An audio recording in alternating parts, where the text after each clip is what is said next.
بسم اللہ الرحمن الرحیم۔ الصلاۃ والسلام علیکہ یا رسول اللہ وعلی آلک واصحابک یا حبیب اللہ۔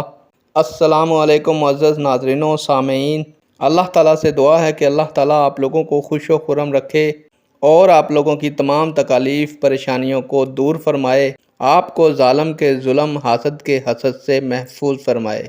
پیارے دوستو، آج کی ویڈیو کا عنوان ہے اہل سنت کا حضرت امیر معاویہ کے بارے میں کیا عقیدہ ہے۔ امید کروں گا کہ یہ معلومات آپ کے علم میں اضافہ فرمائے گی اور آپ اس ویڈیو کو شیئر کریں گے، چینل کو سبسکرائب کریں گے تاکہ دوسرے لوگ بھی اس معلومات سے مستفید ہو سکیں۔ بڑھتے ہیں ویڈیو کی جانب۔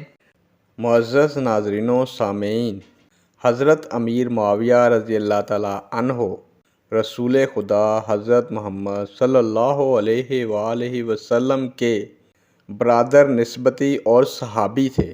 فتح مکہ کے موقع پر اپنے والد ابو سفیان رضی اللہ تعالیٰ عنہ کے ہمراہ مسلمان ہوئے اور آخری دم تک اسلام کی خدمت کرتے رہے۔